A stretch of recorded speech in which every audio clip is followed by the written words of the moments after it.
Albert Einstein once said, everybody's a genius, but if you judge a fish by its ability to climb a tree, it will live its whole life believing that it is stupid.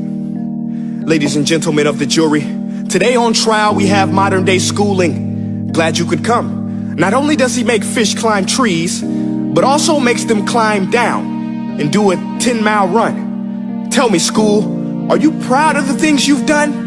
Turning millions of people into robots, do you find that fun? Do you realize how many kids relate to that fish? Swimming upstream in class, never finding their gifts, thinking they are stupid, believing they are useless? Well, the time has come, no more excuses. I call school to the stand and accuse him of killing creativity, individuality, and being intellectually abusive. He's an ancient institution that has outlived his usage. So, Your Honor, this concludes my opening statement, and if I may present the evidence of my case, I will prove it. Proceed. Exhibit A. Here's a modern day phone. Recognize it? Here's a phone from 150 years ago. Big difference, right? Stay with me. Here's a car from today, and here's a car from 150 years ago. Big difference, right? Well, get this. Here's a classroom of today, and here's a class we used 150 years ago. Now ain't that a shame? In literally more than a century, nothing has changed. Yet you claim to prepare students for the future? But with evidence like that, I must ask, do you prepare students for the future or the past?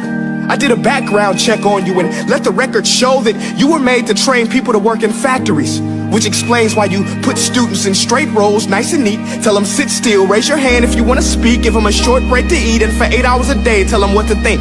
Oh, and make them compete to get an A letter which determines product quality, hence grade A of meat. I get it. Back then, times were different. We all have a past. I myself am no Gandhi. But today, we don't need to make robots zombies. The world has progressed. And now we need people who think creatively, innovatively, critically, independently, with the ability to connect. Ladies and gentlemen, the defendant should not be acquitted. This may be one of the worst criminal offenses ever to be committed. And let's mention the way you treat your employees. Objection. Overruled. I want to hear this. It's a shame. I mean, teachers have the most important job on the planet, yet they're underpaid? No wonder so many students are short-changed. Let's be honest. Teachers should earn just as much as doctors, because a doctor can do heart surgery and save the life of a kid. But a great teacher can reach the heart of that kid and allow him to truly live. See, teachers are heroes that often get blamed, but they're not the problem. They work in a system without many options or rights. Curriculums are created by policymakers, most of which have never taught a day in their life. Just obsessed with standardized tests. They think bubbling in a multiple choice question will determine success. That's outlandish. In fact, these tests are too cruel to be used and should be abandoned, but don't take my word for it. Take Frederick J. Kelly, the man who invented standardized testing, who said, and I quote, "These tests are too cruel to be used and should be abandoned." Ladies and gentlemen of the jury, if we continue down this road, the results will be lethal.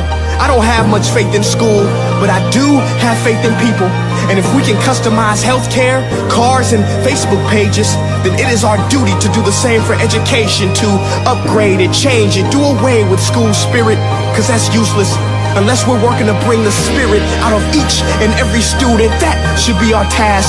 No more Common Core. Instead, let's reach the core of every heart in every class. Sure, math is important, but no more than art or dance. Let's give every gift an equal chance. I know this sounds like a dream, but countries like Finland are doing impressive things. They have shorter school days.